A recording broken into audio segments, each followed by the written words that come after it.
तो आप सभी के मन में एक सवाल जरूर आया होगा कि गरुड़ जी जो है अपनी माँ को कद्रू माँ की दास्तान से किस प्रकार से आजाद करवाएंगे। तो जी हाँ दोस्तों, इस सवाल का जवाब मैं इस वीडियो में दूंगा, इसलिए वीडियो को बिल्कुल भी स्किप मत कीजिएगा और एंड तक जरूर देखिएगा। तो जो टीवी शो है धर्म योद्धा गरुड़, उसमें आपको देखने को मिलेगा इसके बारे में। तो हम इसके बारे में बात नहीं करेंगे, मैं आपको यहाँ पे असली कहानी बताने वाला हूँ। तो असली कहानी यह है कि जैसे गरुड़ जी को पता चला था कि उनकी माँ जो है दासी कैसे बनी, तो उसके तुरंत बाद ही जो गरुड़ जी हैं वो अपनी बड़ी माँ यानी कि कद्रू माँ के बेटे के पास गए और उनसे पूछे कि आखिर आपको क्या चाहिए जिससे आप मेरी माँ को दास्तान से आजाद कर दे। इसके बाद कद्रू जी के पुत्रों ने गरुड़ जी को अमृत लाने के लिए बोला था और इसी की वजह से जो है गरुड़ जी स्वर्ग में गए और अमृत लेकर स्वर्ग से आ रहे थे। लेकिन गरुड़ जी के लिए यह सफर आसान नहीं था, क्योंकि काफी देवताओं ने भी गरुड़ जी के ऊपर आक्रमण किया था जब वो अमृत कलश लेकर आ रहे थे। लेकिन गरुड़ जी को कोई भी रोक नहीं पाए और इसी वजह से विष्णु जी खुश होकर गरुड़ जी को अपना वाहन बना लेते। इसके साथ में विष्णु जी ने गरुड़ जी को एक वरदान दिया, जिसके वजह से गरुड़ जी और भी ज्यादा शक्तिशाली हो गए थे। और इसके बाद जैसे गरुड़ जी अमृत कलश लेकर आगे बढ़े तो उनके सामने इंद्र जी आ गए और इंद्र जी ने अपने सबसे शक्तिशाली हथियार से गरुड़ जी पर आक्रमण कर दिया।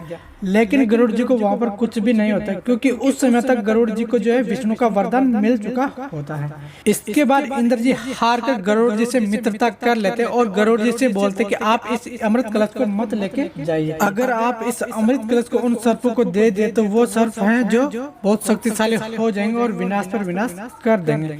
इसके बाद गरुड़ जी इंद्र जी से बोले कि ठीक है, मैं इस अमृत कलश को जहाँ रखूंगा आप वहां से इसको ले लीजिएगा। इसके बाद जो है गरुड़ जी है उस अमृत कलश को ले जाकर सर्पों के आगे रख देते हैं और सर्पों से बोलते हैं कि आप शुद्ध हो जाए, उसके बाद में इस अमृत कलश को पी लीजिएगा। इसके बाद गरुड़ जी वहां से चले गए और सभी सर्पों को यह लगा कि गरुड़ जी ने उन्हें बोला कि आप सब स्नान कर ले, यानी कि शुद्ध होने के लिए बोला, तो आप सब स्नान कर ले। तो जो सभी सर्प है वो स्नान करने के लिए चले गए और तभी इंद्र जो है अमृत कलश को लेकर वहां से चले जाते हैं। एक सेकंड, एक बार बताना तो मैं भूल ही गया था। जब गरुड़ जी सर्पों के सामने अमृत कलश रख देते तो उनके बाद गरुड़ जी सर्पों से बोलते कि अब आप मेरी माँ को अपनी दास्तान से आजाद कर दीजिए। इसके बाद में कद्रू के पुत्र थे वो विंता माँ को अपनी दास्तान से आजाद कर देंगे। तो इस प्रकार से जो है गरुड़ अपनी माँ को कद्रू माँ की दास्तान से आजाद करवाते हैं। तो कैसा लगा आपको यह वीडियो कमेंट करके जरूर बताएगा।